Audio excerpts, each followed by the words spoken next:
నెల్లూరు పరమేశ్వరి నగర్లో స్థానిక మంత్రి నారాయణ ఆదివారం పర్యటించారు. ఈ సందర్భంగా వక్ఫ్ బోర్డు స్థలంలో 20 కోట్ల వ్యయంతో 52,000 చదరపు అడుగుల్లో అంతర్జాతీయ ప్రమాణాలు మరియు స్విమ్మింగ్ పూల్తో నిర్మిస్తున్న Abdul Kalam international school concrete పనులను, అలాగే ఇరుకరణమ్మ సంఘంలోని మండల పరిషత్ పాఠశాలను, 14వ డివిజన్లోని గ్రీనరీ బ్యూటిఫికేషన్ పనులను ఆయన పరిశీలించారు. వెళ్లిన ప్రతి చోట స్థానికులు, టీడీపీ నేతలు మంత్రికి బ్రహ్మరథం పట్టగా గత వైఎస్ఆర్సీపీ ప్రభుత్వం చేతగాక వ్యవస్థలను నిర్వీర్యం చేసిందని, సీఎం చంద్రబాబు అనుభవంతో పరిస్థితిని చక్కదిద్దుతుంటే ఓర్వలేక ఉపాధ్యాయ పోస్టుల భర్తీపై అసత్య ఆరోపణలతో బురద జల్లుతోందని మంత్రి నారాయణ విమర్శించారు. రాష్ట్రాన్ని విద్యారంగంలో మొదటి స్థానంలో నిలపాలన్న యువనేత లోకేష్ ఆలోచనల మేరకే నెల్లూరులో మార్పులు తెస్తున్నామని, ఇప్పటికే వీఆర్సీని అంతర్జాతీయ ప్రమాణాలతో సిద్ధం చేశామని, మరో 14 స్కూళ్లను అదే తరహాలో తీర్చిదిద్దుతున్నామని స్పష్టం చేశారు. ఇవన్నీ పూర్తయితే 15,000 మంది పేద పిల్లలకు కార్పొరేట్ స్థాయి విద్య ఉచితంగా అందుతుందన్నారు. నిర్మిస్తున్నటువంటి school Abdul Kalam international school పనుల పరిశీలన నిమిత్తం ఈరోజు విచ్చేసిన గౌరవ రాష్ట్ర పురపాలక శాఖ మంత్రులు నారాయణ సార్ గారికి, రాష్ట్ర వక్ఫ్ బోర్డ్ చైర్మన్ పెద్దలు అబ్దుల్ అజీజ్ గారికి, విచ్చేసిన గౌరవ మేయర్ సుజాత గారికి, ఇతర ముస్లిం పెద్దలకు, కమిషనర్ గారికి అందరికీ నమస్కారం. నెల్లూరు నగరంలో మొట్టమొదటగా 2024 ఎన్నికలు అయిపోయిన వెంటనే ఏ విద్య ద్వారా అయితేనే ఈరోజు ఇంత ఉన్నత స్థానానికి నేను వచ్చానో అదే విద్య ప్రతి ఒక్క పేదవాడికి అందాలని ఒక ఆలోచన చేసి నగరంలో ఉన్నటువంటి అన్ని హై స్కూల్ని అంతర్జాతీయ ప్రమాణాలతో రూపుదిద్దాలని ఒక ఆలోచన చేసి రాష్ట్ర ప్రభుత్వం దగ్గర డబ్బులు లేకపోయినా సారుకున్నటువంటి విస్తృత పరిచయాలతో, విస్తృత సంబంధాలతో కొంత భాగం, మిగతా కొంత భాగం తమ కుటుంబం నుంచి వెచ్చిస్తూ నగరంలో ఉన్న అన్ని స్కూల్స్ని ఆధునీకరిస్తున్నారు.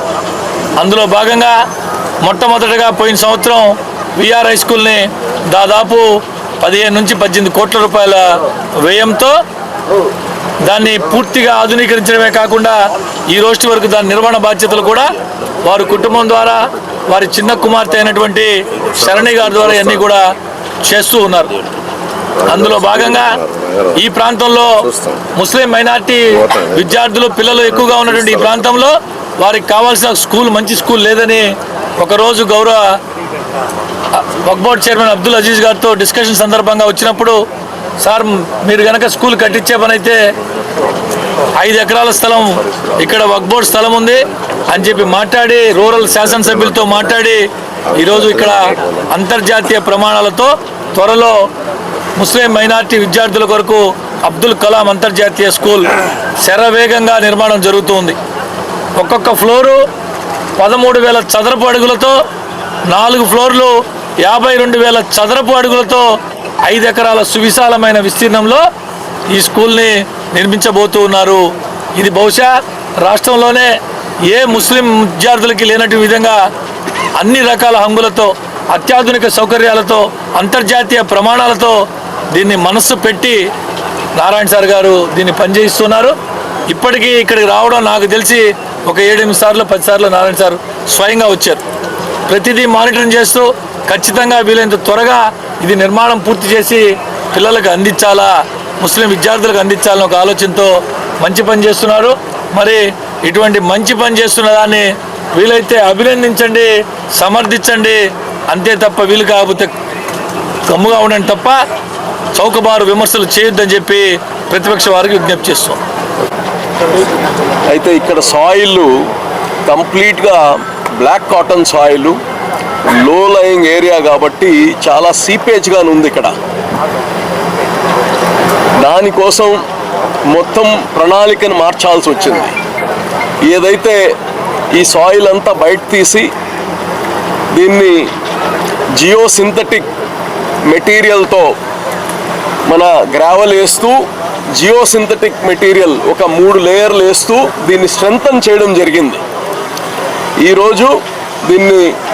ఈరోజు కాలం ఫౌండేషన్ అంతా స్టార్ట్ చేస్తున్నాం కాబట్టి మంత్రివర్యుల్ని, ఇక్కడ ఉండే నాయకుల్ని, మరి స్థానిక పెద్దలందరినీ కానీ పిలుచుకొని ఈరోజు దీన్ని ప్రారంభించడం జరుగుతుంది. ఒకటి, ముఖ్యమంత్రి వర్యులు కావచ్చు, లోకేష్ గారు ఆలోచన కావచ్చు, మంత్రి నారాయణ గారు ఆలోచన కావచ్చు, పేద బిడ్డలకు విద్య అనేది ఎక్కడ కానీ ఇబ్బంది లేకుండా చేయాలి. పేదరికం అనేది విద్యకు అడ్డు కాకూడదు, అందరికీ సమానమైన అవకాశం ఇవ్వాలి అనే ఒక లక్ష్యంతో ఈరోజు రాష్ట్రం మొత్తం కానీ స్కూళ్ళన్నీ ఆధునీకరణ ఇన్ఫ్రాస్ట్రక్చర్ని డెవలప్ చేయడం, అలాగనే ప్రత్యేకంగా నెల్లూరులో దాదాపు 15 స్కూల్స్, ఇవన్నీ నారాయణ సార్ గారి యొక్క ఇన్ఫ్లుయెన్స్తో, ఆయనకు ఉండే మంచి సంబంధాలతో సిఎస్ఆర్ ఫండ్స్ తీసుకొచ్చి, ఉదాహరణకి విఆర్ కాలేజ్ చేశారు. నారాయణ సార్ వాళ్ళ ఫ్యామిలీ మెంబర్సు, పిల్లలు, అలాగనే ఎన్సిసి వాళ్ళు కలిసి చేశారు. అద్భుతంగా వచ్చింది. దాని తర్వాత ఆర్ఎస్ఆర్ స్కూళ్ళు మన ఎంపీ గారు వేమిరెడ్డి ప్రభాకర్ రెడ్డి గారి ద్వారా చేయిస్తున్నారు. అలాగనే డిఎస్ఆర్ గ్రూప్ ఏదైతే ఉందో వాళ్ళ ద్వారా మూలాపేటలో ఒక స్కూలు ఆల్మోస్ట్ కంప్లీషన్ స్టేజ్కి వచ్చింది. అద్భుతంగా ఉంది, చాలా అందంగా ఉంది. అలాగనే మన గర్ల్స్ స్కూల్ కానీ మన ఎంపీ రాజ్యసభ ఎంపీ మీద మస్తాన్ రావు గారి ద్వారా చేయిస్తున్నారు. ఇలాగా ఎక్కడెక్కడ పెద్ద పెద్ద కంపెనీస్ ఉన్నాయో వాళ్ళ సిఎస్ఆర్ ద్వారా ఈరోజు బిడ్డల చదువుకి ఈ యొక్క అవకాశం కలిగియాలని. ఇంకొకటి, ఇన్ఫ్రాస్ట్రక్చర్ కట్టినంత మాత్రం బిడ్డల భవిష్యత్తు బాగుపడదు. దానికి కావాల్సిన కరికులం, దానికి కావాల్సిన అన్ని విద్యలో మార్పులు కానీ తీసుకొని వచ్చి ఇక్కడ బిడ్డలకు మంచి భవిష్యత్తు వచ్చేటట్టు చేస్తున్నారు. మరి భారతదేశంలోనే వక్ఫ్ బోర్డు స్థలాల్లో ఇటువంటి ఒక మంచి స్కూల్, ఒక ఇంటర్నేషనల్ స్టాండర్డ్ స్కూల్ కట్టడం ఇదే మొట్టమొదటిసారి. మన ముఖ్యమంత్రి గారి యొక్క ఆదేశాలతో, నారాయణ సార్ యొక్క చొరవతో ఇది జరుగుతున్నందుకు ముస్లిం సమాజం నుంచి, అలాగనే వక్ఫ్ బోర్డు నుంచి మంత్రి గారికి ప్రత్యేక ధన్యవాదాలు, కృతజ్ఞతలు తెలియజేస్తున్నాను. ఈరోజు వక్ఫ్ బోర్డ్ సైట్లో ఏదైతే స్కూల్ నిర్మించాలని నిర్ణయించామో దానికి సంబంధించి కాలం స్ట్రక్చర్ మొదలుపెట్టారు. అయితే ఇక్కడ ఫౌండేషన్ యాక్చువల్గా కొంత వీక్ అని ఎవరైతే దీన్ని టేకప్ చేశారో వాళ్ళు దాని మీద యాక్చువల్గా ఫౌండేషన్ ఫస్ట్ స్ట్రెంథన్ చేస్తే కన్స్ట్రక్షన్ స్టార్ట్ చేస్తామని ఇన్ని రోజులు ఫౌండేషన్ స్ట్రెంథన్ చేశారు ఉన్న లేటెస్ట్ టెక్నాలజీని ఉపయోగించి. దాని మీద ఈరోజు యాక్చువల్గా కన్స్ట్రక్షన్ మొదలు పెడితే దానికి యాక్చువల్గా ఈరోజు నేను కావచ్చు, వర్క్ బోర్డ్ చైర్మన్ కావచ్చు, మేయర్ కావచ్చు, డిప్యూటీ మేయర్, లోకల్ నాయకులు అందరితో ఇక్కడికి రావటం, ఈ కార్యక్రమంలో పాల్గొనడం జరిగింది. ఎందుకంటే ఈ 42, 43, 48, 40 ఈ ప్రాంతాల్లో పేదలు, నిరుపేదలు ఎక్కువ ఉన్నారు. ఎక్కువగా ముస్లిం సోదరులు ఉన్నారు. వాళ్ళకు ఒక మంచి స్కూల్ కట్టాలనే ఉద్దేశంతో నేను ఈ పరిసర ప్రాంతాల్లో సైట్ లేదని అన్వేషించేటప్పుడు అజీజ్ గారు మా వక్ఫ్ బోర్డ్ సైట్ ఉంది, మీరు స్కూల్ కట్టించేది దాంట్లో కట్టించండి అంటే వెంటనే అప్పటికప్పుడు రావటం, దాన్ని చూడటం, వెంటనే వారి బోర్డులో పెట్టి యాక్సెప్ట్ చేయటం, వెంటనే దీని కన్స్ట్రక్షన్కి యాక్చువల్గా గౌరవనీయ విద్యాశాఖ మంత్రి గారు కూడా చెప్పటం, వారు కూడా వెంటనే టేకప్ చేయమంటాం, దీన్ని టేకప్ చేయడం జరిగింది. ఇక్కడ దాదాపు 20 కోట్లతో ఈ కన్స్ట్రక్షన్ జరుగుతుంది. 20 కోట్ల రూపాయలతో ఒక మంచి కన్స్ట్రక్షన్. దీన్ని ఒక మంచి ఇంటర్నేషనల్ స్కూల్ చేయాలా, ఒక స్విమ్మింగ్ పూల్ కూడా పెడితే బాగుంటుందంటే వెంటనే వక్ఫ్ బోర్డ్ చైర్మన్ కూడా దానికి కూడా సైట్ మేమే ఇస్తాం చేయమన్నారు. ఇక్కడ కట్టే స్కూల్లో ఇంక్లూడింగ్ స్విమ్మింగ్ పూల్, పేదలు, నిరుపేదల కోసం అలాంటి స్కూల్ వస్తుంది. నెల్లూరులో 15 స్కూల్స్ తయారవుతున్నాయి. విఆర్ఐ స్కూల్ కంటే బెటర్గా కావాలని నేను యాక్చువల్గా ఒక సంకల్పంతో అనేక మంది దాతలను అప్రోచ్ అయ్యాను. వాళ్ళందరూ కూడా ఎవ్వరూ కాదనలా. వేమిరెడ్డి ప్రభాకర్ రెడ్డి గారు ఒక ఆర్ఎస్ఆర్ స్కూల్ బ్రహ్మాండంగా తీర్చిదిద్దుతున్నారు. అట్నే బేదా మస్తాన్ రావు గారు ఒక స్కూల్ తీర్చిదిద్దుతున్నారు. అదేవిధంగా జిగ్మా కంపెనీ వాళ్ళు ఒకటి తయారు చేస్తున్నారు. రుచిక్ కంపెనీ వాళ్ళు యాక్చువల్గా ఈ వర్క్ బోర్డ్ చేస్తున్నారు. అదేవిధంగా రెడ్డి ల్యాబ్స్ వాళ్ళు ఒక ప్రసాద్ రెడ్డి వాళ్ళు ఒకటి తీసుకున్నారు. డిఎస్ఆర్ కన్స్ట్రక్షన్ సుధాకర్ రెడ్డి వాళ్ళు మూలాపేటలో బ్రహ్మాండంగా తయారవుతున్నారు. ఆ స్కూల్ ఎవరు చూసినా బ్రహ్మాండంగా ఉంది అంటున్నారు. ఇలా అనేక కంపెనీలు కావచ్చు, లేక అనేక మంది నాకు తెలిసిన ఫ్రెండ్స్ స్నేహితులు కావచ్చు, వాళ్ళందరిని అడిగాము. వాళ్ళందరూ కూడా వచ్చారు. టీవీఎస్ స్కూటీ వాళ్ళు యాక్చువల్గా ఒకటి టేకప్ చేశారు. యాంటోనీ గ్రూప్ వాళ్ళు ఒకటి స్టార్ట్ చేశారు. ఇట్లా ఒక్కొక్కరి దగ్గర రిక్వెస్ట్ చేశాను. వాళ్ళందరూ కూడా ముందుకు వచ్చారు. ఈ స్కూల్స్ అన్నీ తయారైతే 15,000 మంది నిరుపేదల పిల్లలకి హై క్వాలిటీ ఆఫ్ ఎడ్యుకేషన్, బిల్డింగ్లు ఒకటే కాదు, దాని లోపల ఇన్ఫ్రాస్ట్రక్చరే కాదు, అక్కడ క్వాలిటీ ఆఫ్ టీచింగ్ కూడా ఇవ్వాలనే ఉద్దేశంతో ఈరోజు ముందుకు చేస్తున్నాం. ఇదంతా గౌరవ విద్యాశాఖ మంత్రి గారు లోకేష్ గారు ఈ రాష్ట్రంలో ఎడ్యుకేషన్ నెంబర్ 1గా చేయాలి, భారతదేశంలో నెంబర్ 1గా చేయాలని అనేక రిఫార్మ్స్ చేస్తున్నారు.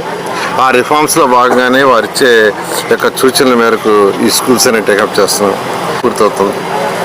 అదేవిధంగా సంగం బ్యారేజ్ నుంచి వచ్చే వాటర్ ఏదైతే గత ప్రభుత్వం ఆపేసిందో అది డివిజన్ వైజ్ యాక్చువల్గా కనెక్షన్స్ ఇస్తూ వస్తున్నారు. అది కూడా డిసెంబర్ ఎండింగ్ పూర్తవుతుంది. ఈ విధంగా అనేక పనులు జరుగుతున్నాయి. ఇవి కాకుండా ఎక్కడైతే మిగిలిపోయిన యూజీడీ కావచ్చు, డ్రైన్స్ కావచ్చు, దానికి 750 కోట్లు శాంక్షన్ అయింది. రాష్ట్రంలోని 123 మున్సిపాలిటీస్కి ఏషియన్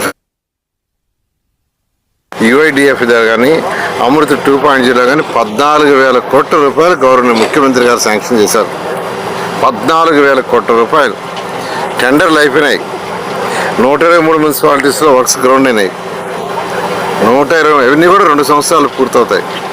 2 సంవత్సరాలు పూర్తయితే బ్రహ్మాండమైన ఇన్ఫ్రాస్ట్రక్చర్ వస్తుంది. ఇదే గత ప్రభుత్వం అయితే అవన్నీ ఆపేసింది. 2014-19లో 2019 ఫిబ్రవరిలో అప్పుడు నేనే మంత్రిని ఈ శాఖకి 5,350 కోట్లతో ఏషియన్ ఇన్ఫ్రాస్ట్రక్చర్ ఇన్వెస్ట్మెంట్ బ్యాంకులో లోన్ శాంక్షన్ చేస్తే గత ప్రభుత్వం దాన్ని వాడకుండా దాన్ని వదిలేసింది. అసలు ఎవరు వదిలేరు. ఏషియన్ ఇన్ఫ్రాస్ట్రక్చర్ ఇన్వెస్ట్మెంట్ బ్యాంక్ ద్వారా లోన్ వచ్చిందంటే అది లో ఇంట్రెస్ట్, రీపేమెంట్ ఒక 30 years ఉంటుంది. ఎవరు వదలరు. కానీ గత ప్రభుత్వం వదిలేసింది. మళ్ళా ఈ ప్రభుత్వం రాగానే గౌరవ ముఖ్యమంత్రి గారు మళ్ళా కేంద్రంతో మాట్లాడి దాన్ని రివైజ్ చేయించారు. ఇలా గత ప్రభుత్వం చేసిన అవకతవకలన్నింటినీ ఈ ప్రభుత్వం వచ్చిన సరిదిద్దుతూ ఈ 2 సంవత్సరాల్లో, అదేవిధంగా స్వచ్ఛ భారత్లో కేంద్రం 3,000 కోట్లు శాంక్షన్ చేస్తే దాన్ని ఎందుకు వాడలేదంటే వాళ్ళు ఇచ్చే పర్సంటేజ్కి మనం మ్యాచింగ్ ఇవ్వాలి. ఫస్ట్ ఇన్స్టాల్మెంట్ వాళ్ళు 250 కోట్లు ఇస్తే మన మ్యాచింగ్కి అది ఆగిపోయింది. మళ్ళీ ఈ ప్రభుత్వం రాగానే అవన్నీ రివైజ్ చేసాం. ఈ విధంగా గత ప్రభుత్వం ఆర్థిక వ్యవస్థను ఎలా నడపాలో తెలియక, కేంద్రం ఇచ్చే ఫండ్స్ని కూడా వాడక అవన్నీ ఆగిపోతే ఈ ప్రభుత్వం వచ్చిన తర్వాత అవన్నీ రివైజ్ చేయడానికి దాదాపు 2 సంవత్సరాల సమయం పట్టింది. అన్నీ రివైజ్ అయినాయి. టెండర్లు పిలిచాము, గ్రౌండ్ అవుతున్నాయి. 2 సంవత్సరాలు ఈ పనులన్నీ పూర్తి చేసి 123 మున్సిపాలిటీస్లో మంచి బేసిక్ ఇన్ఫ్రాస్ట్రక్చర్ ఇవ్వడం జరుగుతుంది. ఎమ్మెల్సీ మాట్లాడుతూ ఒక్కొక్క ఉద్యోగుల పోస్ట్ అంటే టీచర్ ఉద్యోగులకు 15 లక్షలు అమ్మేసారని ఒక ఆరోపణ చేశారు. దాని మీద ఏమైనా స్పందిస్తారు? ఎంతో చక్కగా, ఎంతో ట్రాన్స్పరెంట్గా ఎన్నో లీగల్ కేసులు ఉన్నా వాటిలన్నింటినీ అందరితో సంప్రదించి గౌరవ విద్యాశాఖ మంత్రి గారు వాళ్ళందరితో అనేక దఫాలు మీటింగ్లు పెట్టి, వారు మీటింగ్లు పెట్టారు, అధికారుల దగ్గర మీటింగ్ పెట్టించి కోర్టు కేసులను విత్డ్రా చేయించి చాలా చక్కగా ఎగ్జామ్స్ కండక్ట్ చేసి పోస్టులు ఇచ్చారు. దాన్ని కూడా మాట్లాడుతున్నారంటే వాళ్ళు ఏం మాట్లాడుతారు, వాళ్ళకి ఏం సబ్జెక్ట్ లేక నోటికి వచ్చేట్టు మాట్లాడుతున్నారు.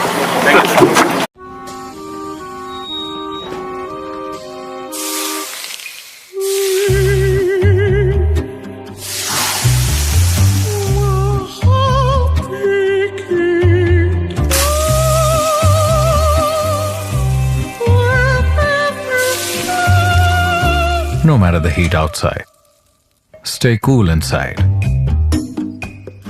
with energy-efficient windows from Asahi System Windows. Please subscribe SS News AP.